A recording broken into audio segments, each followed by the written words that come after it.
तो फ्रेंड ये है 1200 जी के क्वेश्चन की वीडियो का भाग नंबर 7। और ये सभी क्वेश्चन बहुत ही इंपॉर्टेंट होंगे क्योंकि ये 1200 क्वेश्चन पूरी एनसीईआरटी बुक का निचोड़ हैं। और जो एचएसएससी के एग्जाम होते हैं उनमें जीके के क्वेश्चन इन 1200 क्वेश्चन में से ही आ जाएंगे, क्योंकि पूरी एनसीईआरटी बुक में से ये 1200 क्वेश्चन छाटे गए हैं। तो फ्रेंड, अगर आप एचएसएससी के एग्जाम देने वाले हैं, जैसे हरियाणा पुलिस का एग्जाम, ग्राम सचिव, पटवारी, कनाल पटवारी, एचटेट, यानी जो भी हरियाणा में गवर्नमेंट एग्जाम होते हैं वो देने वाले हैं, तो आपको ये वीडियो ध्यान से और अंत तक देखना चाहिए, क्योंकि इन 1200 क्वेश्चन में से ही आपके जीके के सभी क्वेश्चन आ जाएंगे। आपको पता भी होगा करीब 15 क्वेश्चन एचएसएससी के एग्जाम में जीके से आते हैं। तो अगर आप 15 क्वेश्चन सही करना चाहते हैं तो ये वीडियो ध्यान से और अंत तक देखिएगा। और इसकी पीडीएफ फाइल का लिंक मैं डिस्क्रिप्शन में दे दूंगा, जिसमें 1200 के 1200 क्वेश्चन हैं। अगर आप उन्हें डाउनलोड करना चाहते हैं तो उन्हें डाउनलोड कर सकते हैं। तो चलिए फिर आज का टॉपिक शुरू करते हैं। हल्दी घाटी का युद्ध 1576 में अकबर और किसके बीच लड़ा गया? तो ये लड़ा गया था महाराणा प्रताप के बीच।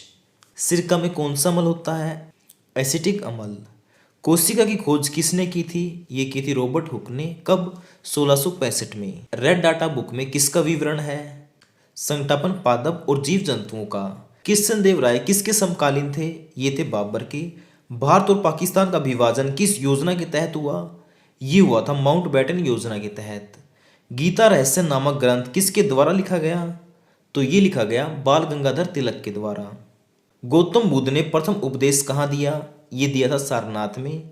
भारतीय संविधान सभा की प्रारूप समिति के अध्यक्ष कौन थे? तो ये थे डॉक्टर भीमराव अंबेडकर।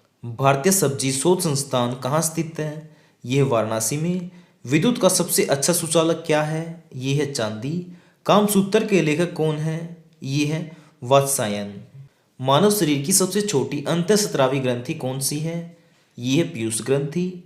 महात्मा गांधी दक्षिण अफ्रीका से भारत कब लौटे थे? ये लौटे 1915 में।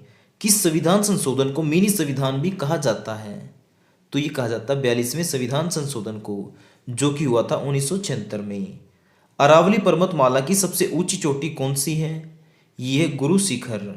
लावणी किस राज्य का प्रसिद्ध नृत्य है? ये है महाराष्ट्र का। और रंगोली का संबंध भी कहाँ से है? महाराष्ट्र से। विवेकानंद रॉक मेमोरियल कहाँ स्थित है? ये है कन्याकुमारी में, जो कि है तमिलनाडु में। भारतीय राष्ट्रीय कांग्रेस के संस्थापक कौन थे? ए.ओ. हयूम। शाम का तारा या भोर का तारा किस ग्रह को कहा जाता है? शुक्र ग्रह को। एक कटा हुआ हीरा क्यों जगमगाता है? ये जगमगाता है पूर्ण आंतरिक परावर्तन के कारण। प्रतिरोध का एसआई मात्रक क्या है? ओम। मधुमक्खी के डंक में कौन सा अम्ल पाया जाता है? तो ये पाया जाता है मेथेनोइक या फिर फार्मिक अम्ल। हरियाणा के हरिकेन के नाम से कौन प्रसिद्ध हैं? ये हैं कपिल देव। हरिक वंश का संस्थापक कौन था? बिंबिसार। मालगुडी डेज पुस्तक के लेखक कौन हैं? ये हैं आर के नारायण। विश्व पर्यावरण दिवस कब मनाया जाता है? 5 जून को। काजीरंगा नेशनल पार्क कहाँ स्थित है? असम में। और ये पार्क एक सींग वाले गैंडे के लिए प्रसिद्ध है। पक्षियों के अध्ययन को क्या कहते हैं? ऑर्निथोलॉजी। पृथ्वी की बहन या पृथ्वी का जुड़वा ग्रह किस ग्रह को कहा जाता है? तो ये कहा जाता है शुक्र ग्रह को। बीवी का मकबरा कहाँ स्थित है? औरंगाबाद में, जो कि है महाराष्ट्र में। विद्युत धारा का एसआई मात्रक क्या है? एम्पियर। योग दिवस किस दिन मनाया जाता है? ये मनाया जाता है 21 जून को। भारतीय संविधान की 8वीं अनुसूची में कितनी भाषाएं हैं? इसमें है 22 भाषाएं, जिसमें इंग्लिश नहीं है। शुष्क बर्फ किसे कहते हैं? ये कहते हैं CO2 यानी ठोस कार्बन डाइऑक्साइड को।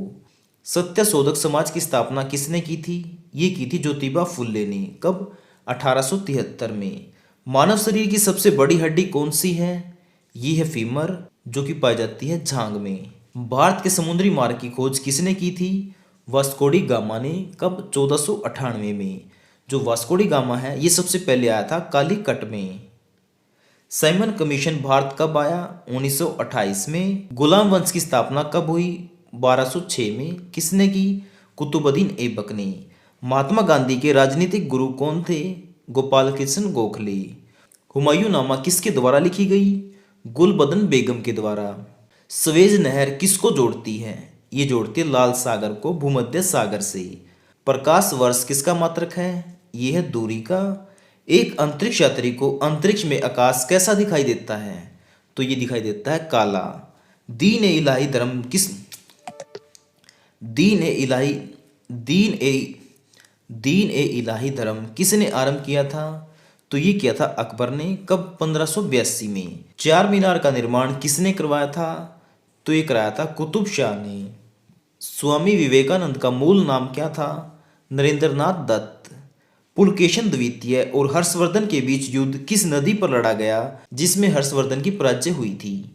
तो ये लड़ा गया था नर्मदा नदी के तट पर। भारतीय संसद में निम्न सदन यानी लोअर सदन किस सदन को कहा जाता है? तो ये कहा जाता है लोकसभा को। और उच्च सदन यानी अपर सदन कहा जाता है राज्यसभा को। महाराणा प्रताप के घोड़े का क्या नाम था? चेतक। मुख्यमंत्री की नियुक्ति कौन करता है? तो ये करता है राज्यपाल। और राज्यपाल की नियुक्ति कौन करता है? राष्ट्रपति। दक्षिण भारत की सबसे लंबी नदी कौन सी है? ये है गोदावरी, जिसकी लंबाई है 1465 किलोमीटर।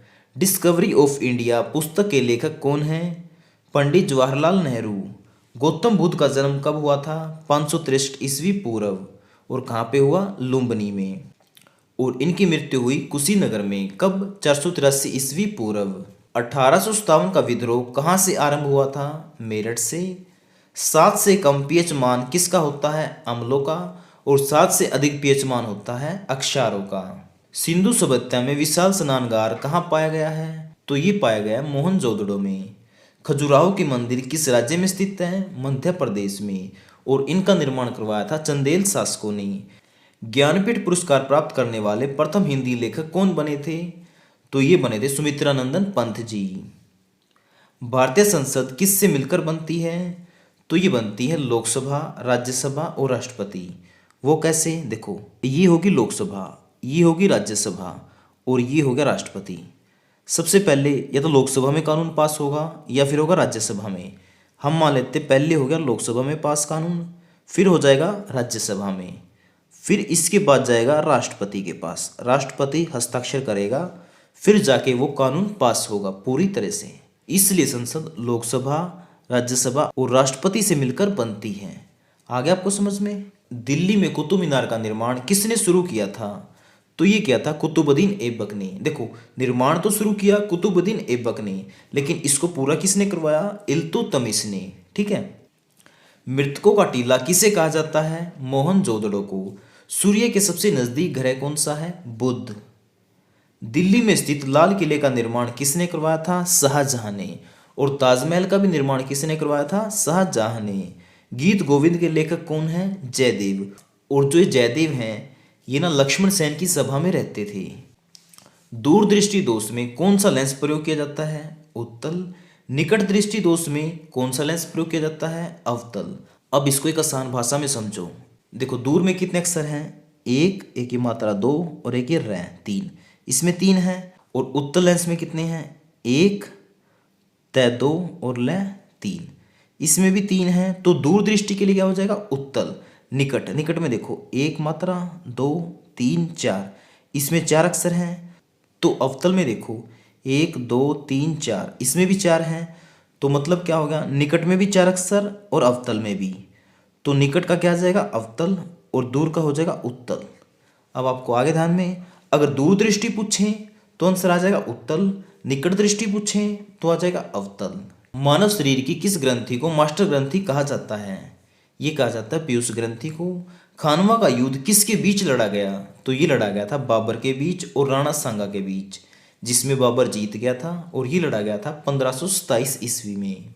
आदि ग्रंथ यानी गुरु ग्रंथ साहिब की रचना किसने की? तो ये की थी गुरु अर्जुन देव ने। अंकोर वाट मंदिर कहाँ स्थित है? ये है कंबोडिया में।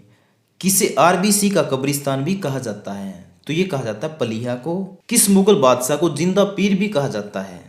तो ये कहा जाता है औरंगजेब को। धन विधेयक पारित करने के लिए राज्यसभा को कितना समय दिया जाता है? तो ये दिया जाता है 14 दिन का। मुगल वंश का अंतिम शासक कौन था? तो ये था बहादुर शाह जफर। ओजोन परत कहाँ पाई जाती है?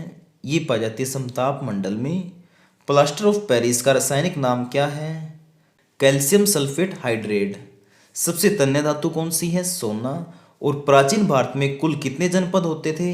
ये होते थे 16। भारतीय राष्ट्रीय जलीय प्राणी कौन सा है? ये है गंगा की डॉल्फिन। किस प्राचीन ग्रंथ को पांचवा वेद भी कहा जाता है? तो ये कहा जाता है महाभारत को।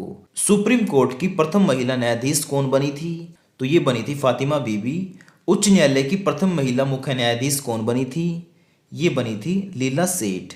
और ये कहाँ से बनी थी? हिमाचल प्रदेश से। ये हिमाचल प्रदेश यहाँ पे आएगा, ठीक है। तो क्वेश्चन क्या है? बारदोली सत्याग्रह का नेतृत्व किसने किया था? तो ये किया था वल्लभ भाई पटेल ने। कब? 1928 में। भागीरथी और अलकनंदा गंगा में कहाँ मिलती हैं? ये मिलती हैं देवप्रयाग में, जो कि है उत्तराखंड में। बीरबल का वास्तविक नाम क्या था? महेश दास। नोबेल पुरस्कार प्राप्त करने वाले प्रथम भारतीय अर्थशास्त्री कौन थे? तो ये थे अमर्त्य सेन। लोकसभा की पहली महिला अध्यक्ष कौन बनी थी? ये बनी मीरा कुमार।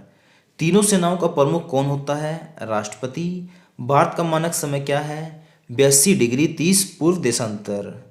बांग्लादेश की मुद्रा क्या है? टका। प्रसिद्ध नाटक शकुंतला किसने लिखी थी? तो ये लिखी थी कालिदास ने। इस्लाम धर्म का पवित्र ग्रंथ कौन सा है? ये है कुरान। बात करें हिंदू धर्म का पवित्र ग्रंथ, तो ये है गीता। इसका अगला भाग जल्दी आएगा, जिसमें मैं 100 क्वेश्चन और करा दूंगा। ठीक है फ्रेंड, अगर आपको वीडियो पसंद आया तो प्लीज़ वीडियो को लाइक और शेयर जरूर करें।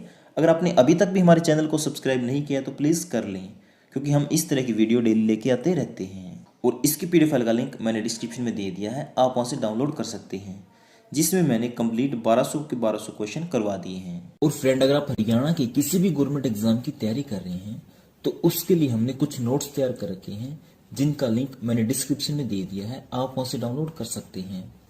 या फिर आप हमारे व्हाट्सएप नंबर 80 590 81 508 पर मैसेज कर सकते हैं।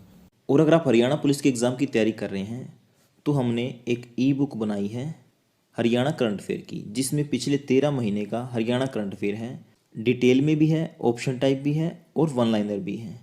ठीक है, पहले आपको कौन सा पढ़ना है? डिटेल में, फिर ऑप्शन टाइप यानी उसका रिवीजन हो जाएगा, और फिर एग्जाम से पहले वन लाइनर, जिससे आप कम समय में इस पूरे करंट अफेयर का रिवीजन भी कर पाओगे। फ्रेंड, अगर आप इस ई बुक को चाहते हैं तो इसका लिंक मैंने डिस्क्रिप्शन में दे दिया है, आप चाहे तो वहाँ से डाउनलोड कर सकते हैं। ओके फ्रेंड, अब मिलते हैं नए वीडियो के साथ, तब तक के लिए जय हिंद, वंदे मातरम।